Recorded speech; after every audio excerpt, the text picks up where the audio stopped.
예수께서 만일 땅에 계셨더라면 제사장이 되지 아니하셨을 것이니 이는 율법을 따라 예물을 드리는 제사장이 있음이라. 그들이 섬기는 것은 하늘에 있는 것의 모형과 그림자라. 모세가 장막을 지으려 할 때에 지시하심을 얻은 것 같으니 이르시되 삼가 모든 것을 산에서 내게 보이던 본을 따라 지으라 하셨느니라. 그러나 이제 그는 더 아름다운 직분을 얻으셨으니 그는 더 좋은 약속으로 세우신 더 좋은 언약의 중보자시라. 아멘. 네, 원래 이 모세라는 사람이 그 하나님을 처음 만난 것이 이제 시내산이었죠. 시내산의 떨기나무 불꽃 가운데서 하나님을 만났습니다. 이렇게 양을 치고 가다가 이 떨기나무에 불이 붙어가지고 가만히 불이 붙은 걸 구경하는데 불이 막 붙어서 헐 불타오르는데 나무는 그대로 있어요. 불이 붙었는데 나무는 왜 타지 않지? 이 신기한 광경을 내가 가까이 가서 보리라 해서 더듬 그 나무를 떨기나무 불꽃 가운데로 가까이 가다가 그 불꽃 가운데서 나는 이제 소리를 들어요. 모세야 모세야 하는 소리를 듣습니다. 내가 서 있는 곳은 거룩한 땅이니 내 발에서 신을 벗어라. 그래서 시내산에서 만난 하나님, 떨기나무 불꽃 가운데서 만난 하나님, 그분이 이스라엘 백성을 이끌고 약속의 땅으로 이제 돌아가라. 파라오의 압제를 받고 있는, 이집트 사람들의 압제를 받고 있는 하나님의 백성을 하나님의 약속의 땅으로 돌아오게 하는 일을 이제 모세에게 맡기셔요. 그래서 이제 또 신발 벗어났다가 다시 주워 신고 이제 이집트를 향해서 가는 이야기. 그래서 여러분 우리 그 얘기 잘 알고 계시죠? 10가지 재앙을 내리시고 홍해를 가르시고 그 다음에 그 백성을 이끌어서 약속의 땅으로 인도하시는데 이제 다시 시내산에 도착을 했어요. 시내산에서 이제 하나님의 그 명령을 받고 이집트로 갔다가 그 온 백성 이제 200만 명이나 되는 사람들, 인구학자들이 이제 성경에 나오는 전쟁에 나가는 사람들의 숫자가 60만 명이 좀 넘어요.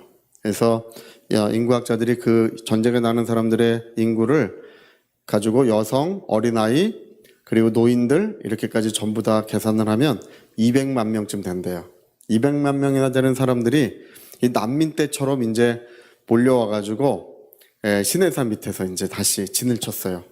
시내산 밑에서는 이제 오랫동안 좀 머물러 있었습니다. 왜냐하면 최소 이제 몇 달을 머물렀어요.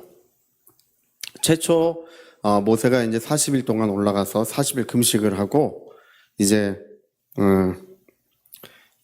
돌판을 가지고 내려왔었지 않습니까? 하나님의 율법을 10계명을 쓰신 돌판을 가지고 내려왔다가 이스라엘 백성이 이제 뭐 벌써 타락해가지고 춤추고 뭐 노래 부르고 금송아지 만들어 놓고 거기다 다 경배하면서 타락한 모습을 보고 돌판을 깨트리고 두 번째 올라가요. 시내산에서 두 번째 올라갔을 때 하나님께서 이 두 번째 올라갔을 때가 정말 중요해요. 그 이스라엘 백성은 이제 여기 머물고 있고 처음에는 떨기나무가 불탔었는데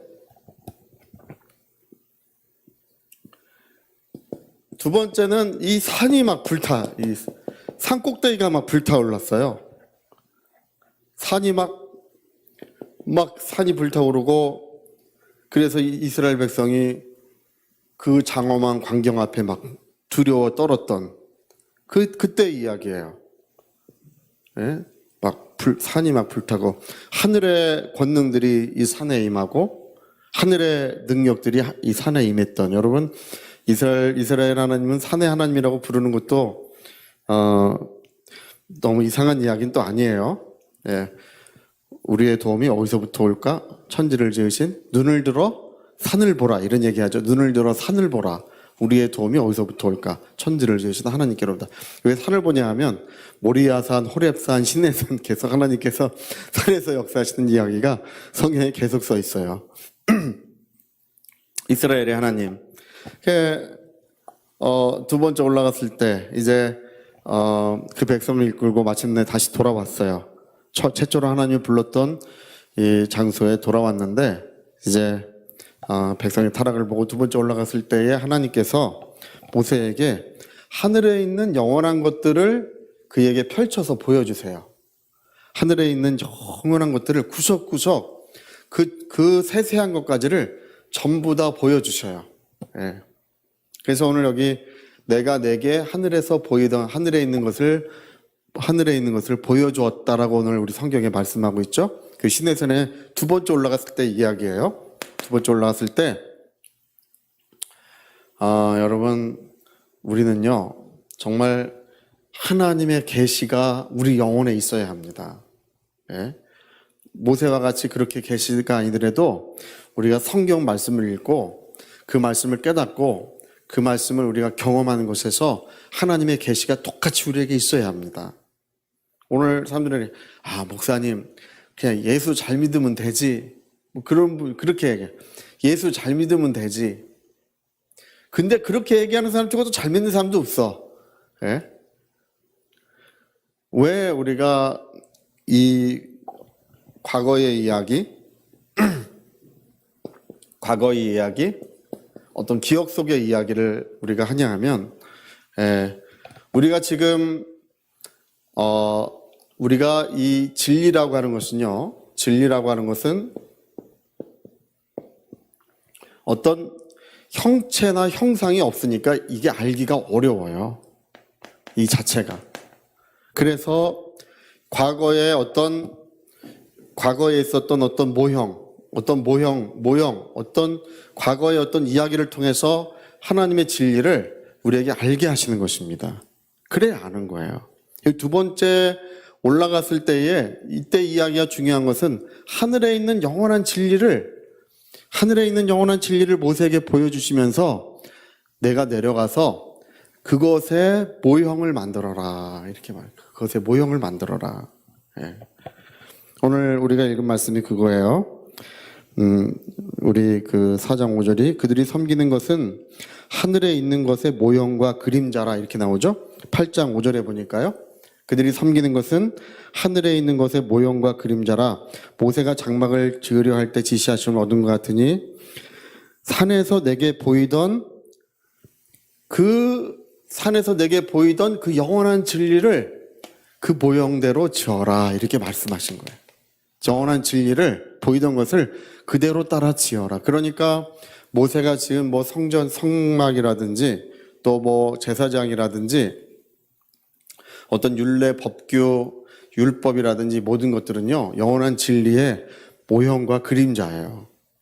예, 오늘 히브리서 8장 5절은 그걸 얘기하고 있는 것입니다. 모형과 그림자를 통해서 하나님의 영원한 진리를 이제 깨닫게 하시는 것입니다. 제가 그 구체적인 이야기는 들어가지 않을 거예요. 예, 들어가도 이제 우리가 여기서 다 이해하기도 어렵고요. 다만 우리가 알아야 되는 것은 뭐냐 하면 하나님은 이 모형을 통해서 하나님의 진리를 완전히 알게 하시는 거예요. 오늘 이제 그 얘기입니다. 여러분, 제가 그저께 잠깐 눈을 감고 기도하는데 마음속에 영혼 속에 기쁨이 얼마나 충만하게 되는지 몰라요.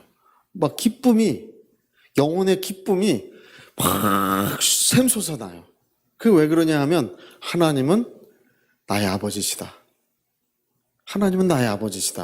여러분 맞습니까? 여러분 아버지가 하나님 맞으세요? 예. 맞는 것 같기도 하고 아닌 것 같기도 하세요? 그런 건 아니잖아요. 그렇죠? 하나님은 나의 아버지시라는 것 때문에 마음의 기쁨이 얼마나 샘솟는지 그게 말로 다 할 수가 없어요. 예. 하나님은 나의 영원한 아버지시다.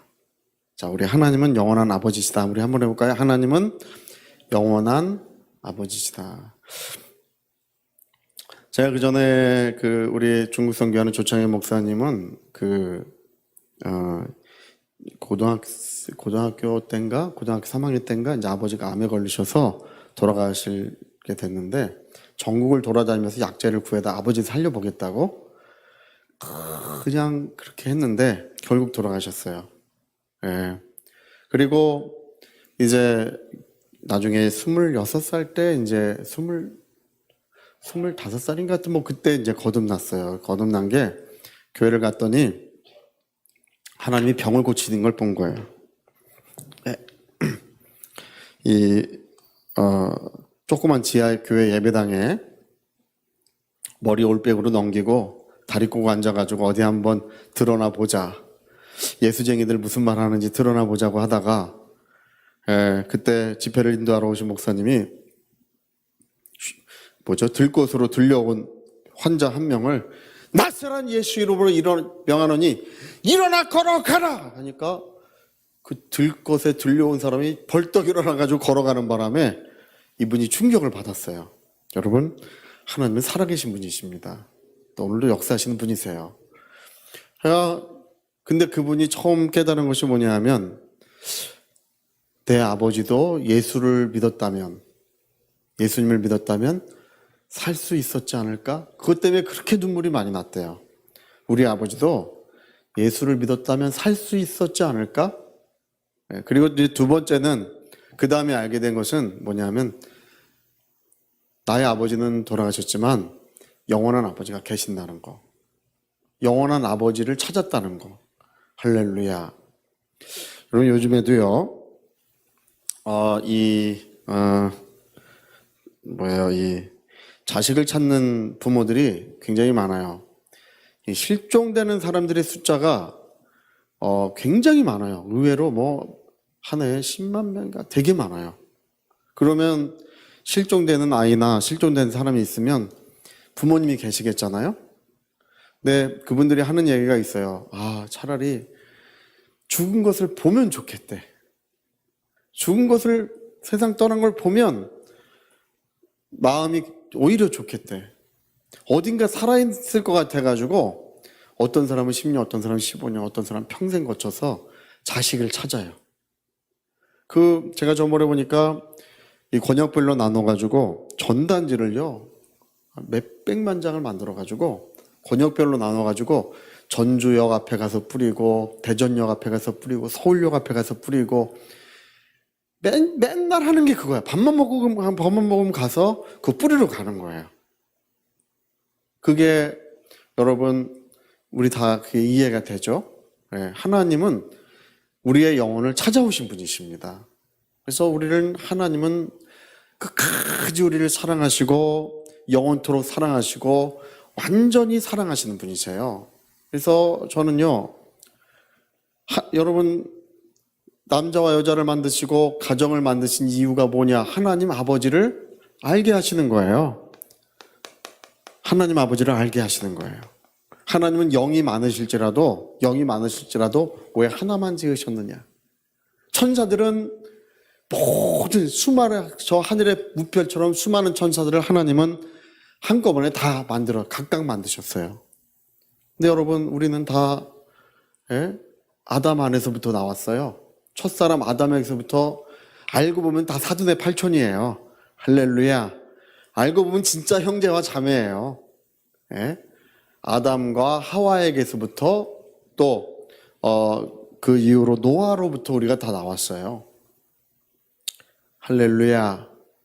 알고 보면 우리 다 그냥 같이 있었어요. 다 거기서. 근데 왜 영이 많으실지라도 왜 하나만 지으셨느냐? 이는 경건한 자손을 얻게 하려 하심이라 이렇게 되어 있는데 왜 하나만 지으셨느냐? 이는 하나님을 알게 하시려고 그런 거예요. 하나님을 알게 하시려고. 그래서 하나님은 우리의 영원한 아버지가 되시고 또 우리를 영원토록 사랑하시고 돌보신다는 것을 그걸 알게 하시려고 그러는 거예요. 천사들은요, 남자도 없고 여자도 없고 시집도 가지 않고 장가도 가지 않습니다. 어떤 사람은 또 천사님 또 그러는 사람이 있어. 천사님은 또 뭐야? 천사는 부리는 영으로서 하나님의 자녀들을 섬기라고 보내심을 받는 자들, 이렇게 부리는 영으로서라고 할 때 종으로 지음받은 자들이라 그런 뜻이에요. 우리는 사랑의 하나님의 자녀들이고 천사들은 뭐라고요? 신분이? 종의 신분이에요. 그런다고 해서 천사 이놈 저놈 그러진 않아요. 할렐루야. 실제로 보면 존댓말이 나온대요. 예, 그런다 할지라도 천사에게 기도하거나 천사에게 뭐 자기의 소원을 아뢰거나 그러지는 않습니다. 성경 어디도.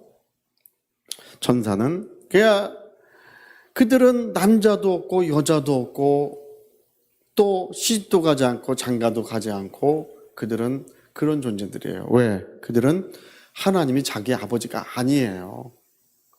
여러분, 사람들이 인정 있는 이유가 뭔지 아십니까? 인정 있는 게 남자와 여자를 지으시고 가정을 만드셨기 때문에 인정 있는 거예요. 그거 아십니까? 천사는요, 인정이 없어요. 천사는 인정머리가 없어.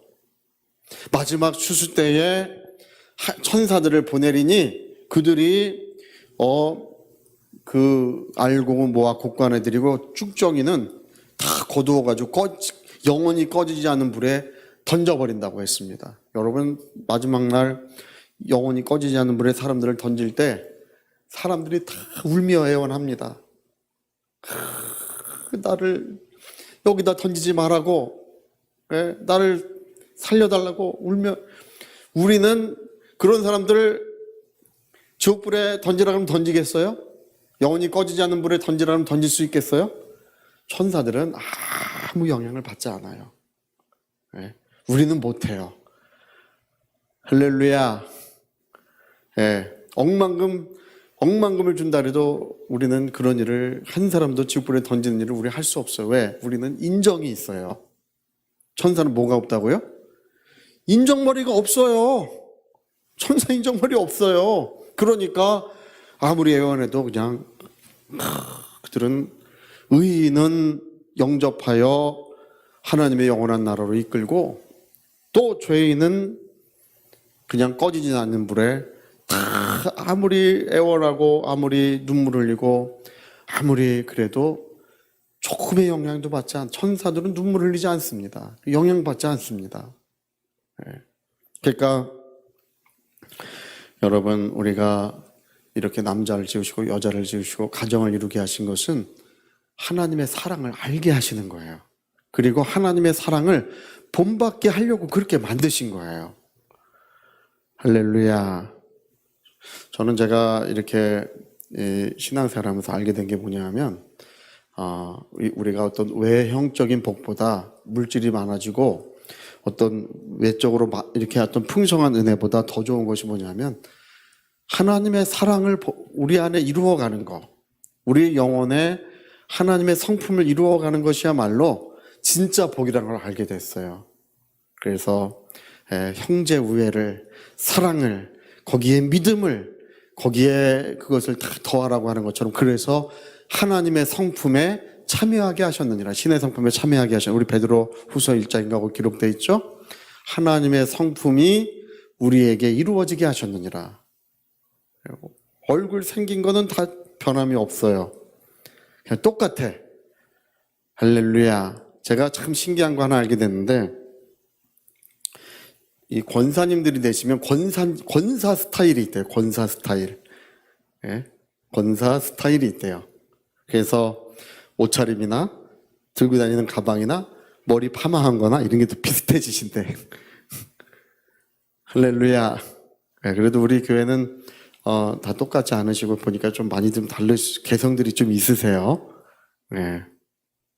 근데 우리 외형은 어떻든지 간에 우리 영혼이 바로 하나님의 성품을 본받게 하신 것, 하나님의 성품이 우리에게 이루어지게 하시는 것이 얼마나 큰 은혜인지 그 가치를 우리가 이야기할 수가 없어요. 그 가치를 따질 수가 없어요. 천만금을 줄래? 하나님의 성품을 받을래? 라고 물어보면 아마 천만금을 받으려고 하는 사람이 구름대처럼 더 많을 것 같아요. 저는 억만금, 천만금, 세상 천하 영광을 다 준다 그래도 하나님의 성품에 참여하는 것이 비교할 수 없을 만큼 그게 좋은 것입니다. 여러분, 왜 우리를 남자와 여자로 지으셨나요? 왜 가정을 이루게 하셨나요? 우리 하나님의 사랑을 알게 하시려고.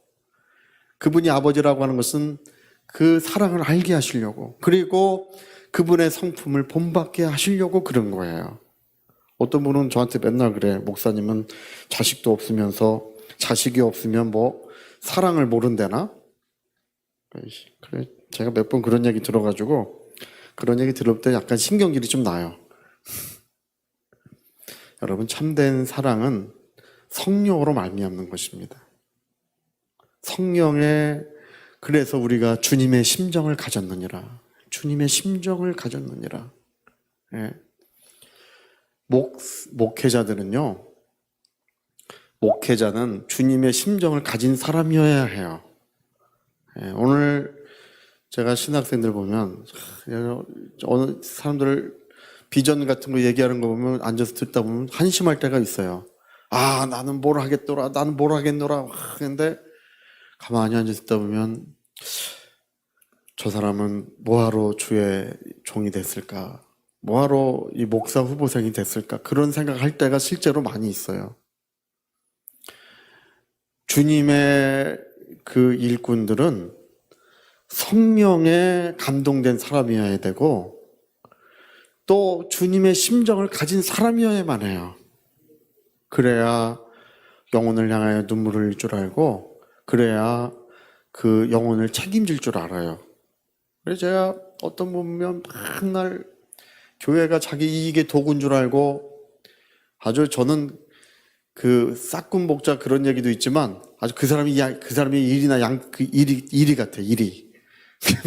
그 싹군복자가 아니라 그 사람이 일이 같아. 예?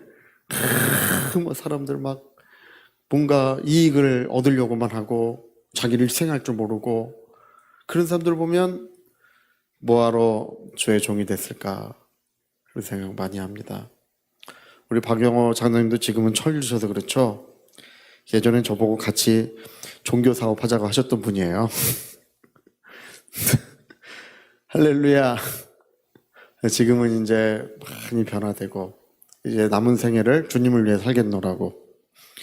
여러분, 우리가요, 이 모형이라는 것이 왜 필요하냐 하면, 이 모형과 그림자가 왜 필요하냐 하면, 이걸 통해서 그 진리를 아는 것에 도달해야 돼요. 우리 가정을 통하여, 남자와 여자를 지으신 걸 통하여 하나님 아버지를 알고, 그리고 하나님의 사랑을 본받는 자가 될 때 우리가 모형을 통하여 진리를 알게 되는 것입니다. 오늘 요즘에 교회를 비판하는 사람들 많아요. 저는 교회 비판하는 사람들 보면 참 막 교회가 물량주의고 세속주의고 그런 얘기 들어보셨죠? 예. 교회가 막 기복신앙이고 하면서 교회를 막 비판하는 사람도 있습니다. 어떤 신학자들도 비판하고 목사님들도 비판하고, 저 그런 얘기들을 많이 듣지만 여러분, 교회는요 극히 조심하셔야 됩니다. 그 교회를 함부로 얘기하는 것은 극히 조심하셔야 됩니다. 우리 교회에서는 그런 망령된 사람은 우리와 우리 자손 중에 한 사람도 나면 안 돼요. 교회가 막 불량주의고 세속주의고, 교회는 그리스도의 몸이에요. 그리고 예수님의 신부라고 되어 있어요. 신부. 예수님의 신부. 예? 얼마나 존귀하고 얼마나 영광스럽고 얼마나 그 빛나는 것인지 그게 말로 다 할 수가. 예수님의 신부예요. 하나님, 이 모든 만물을 창조하신 그 만물의 창시자이신 예수 그리스도의 신부로서 교회가 흠도 없고 점도 없고 주름 잡힌 것도 없는 영광스러운 교회라고 에베소 5장에 기록되어 있습니다. 자, 흠도 없고, 우리 시작. 흠도 없고 점도 없고 주름 잡힌 것도 없는 영광스러운 교회다. 이게 우리가 교회를 바라보는 눈이에요. 할렐루야. 어느 교회를 가든지 거기 뭐 교인이 뭐 어디 조그맣게 있고 뭐 사람이 없고 뭐 이런다 할지라도 교회를 그렇게 보면 안 돼요. 교회는 몇 사람이 모여 있어도 그리스도의 신부예요. 할렐루야. 가장 아름다운 존재, 가장 영광스러운 존재. 여러분, 결혼식장에 가면 주인공이 누군가요? 신랑이 아니에요. 할렐루야. 딴딴딴딴 딴딴 신부 입장 따단 딴딴딴딴딴 그러면서 쫙 신부가 걸어 나올 때 사람들이 가장 아름답고 가장 존귀하고 가장 영광스러운 거예요. 그게. 그래서 여러분 우리가 그리스도의 신부라고 할 때 얼마나 빛나는 모습이고 얼마나 소중한 자가 되었다는 것을 그걸 알게 하시는 것입니다. 여러분 자신들이 얼마나 존귀합니까? 예. 예전에 영국에서 기억나시나요? 1980년 초에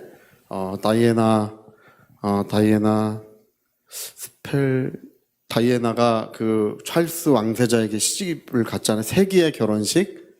예. 찰스 왕세자는 이제 영연방 국가가 50 몇 개국이에요. 50 몇 개국의 그 왕위를 이어받은 사람이고, 이제 이 다이애나는 평민의 가정이에요. 평민의 가정.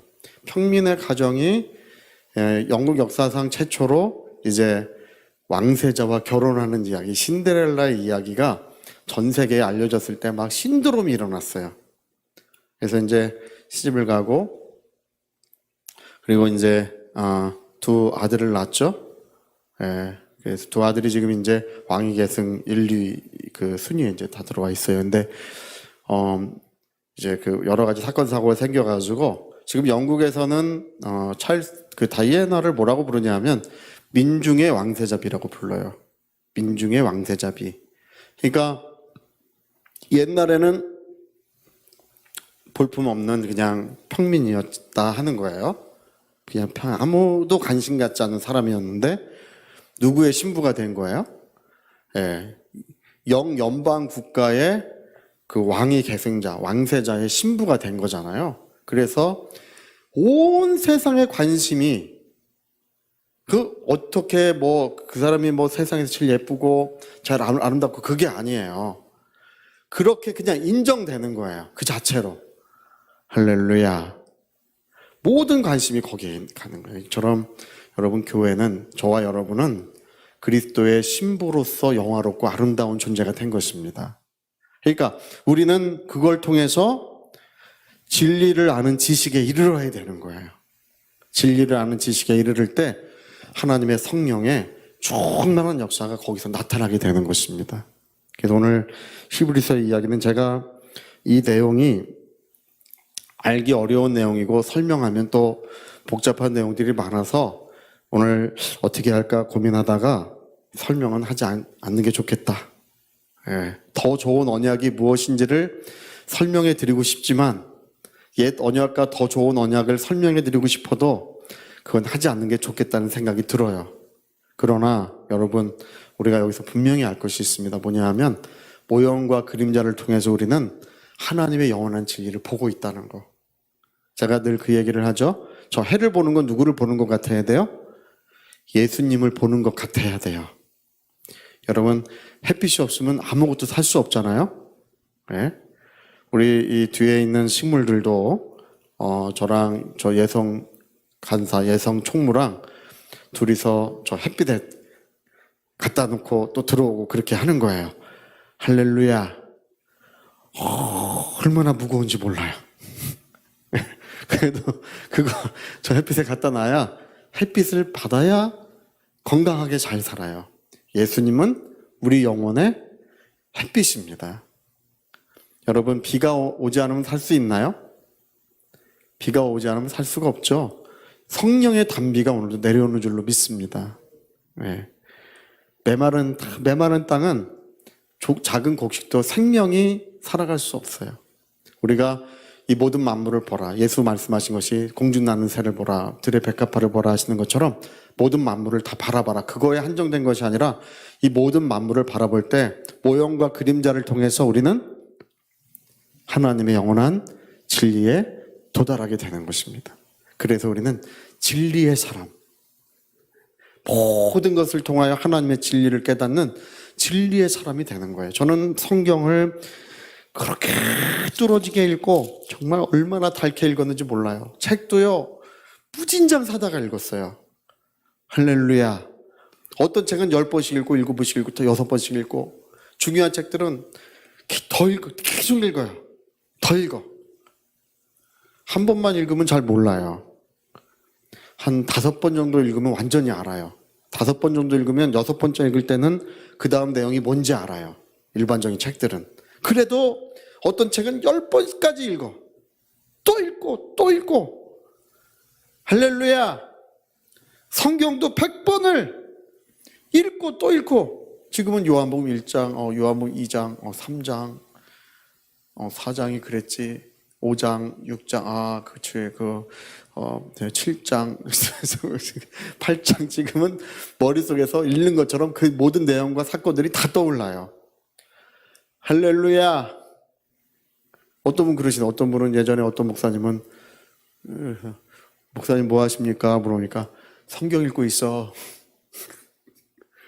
눈 감고 라고 계시는데 목사님 뭐 하십니까? 성경 읽고 있어. 여러분, 그래서 이 성경 전체를 통하여 진리를 발견하고 영원한 진리를 발견하고 제가 쓴 책이요. 그 책, 그런 내용을 가진 책이 세상에 없어요. 없습니다. 그게 최초의 책이에요. 그것도 줄였었어요. 왜냐하면 그 요점을 잃어버릴까봐. 그 굉장히 중요한 책이에요. 이 모든 만물을 통하여 하나님을 진리를 알게 되는 거 나중에 그것도 책으로 한번 써보고 싶어요. 이 모든 만물을 통해 하나님께서 어떻게 하나님의 진리를 나타내셨는지 그것도 한번 책으로 써보고 싶어요. 예. 할렐루야. 여러분, 우리 모든 걸 통하여 예수 발견해야 됩니다. 우리 모든 걸 통하여 내 영혼에 밝은 햇빛이 비춰와야 합니다. 그래서 우리는 진리를 발견하는 진리의 사람들. 이 진리라고 하는 말이 좀 어려워. 이 말 자체가 어려워. 저는 교회 왔을 때 이 말을 왜 쓰는지 모르겠다고 했는데, 근데 이 말 외에는 또 그렇게 쓸 말이 없어요. 이 진리라고 하는 말이 진실이라는 뜻이에요. 어떤 참된 이치, 뭐 이런 뜻인데, 하나님의 영원한 뜻을, 하나님의 영원한 변치 않는 뜻을 발견하는 놀라운 역사들이 우리 평생에 이루어져야 될 줄로 믿습니다. 보화는 자기 영혼에 있는 거예요. 진짜 보화는 자기 영혼에 소유하는 것이지 우리 뭐 통장에 뭐 어디 내가 가진 물건에 이런 것이 보화가 아니에요. 물거품들이에요.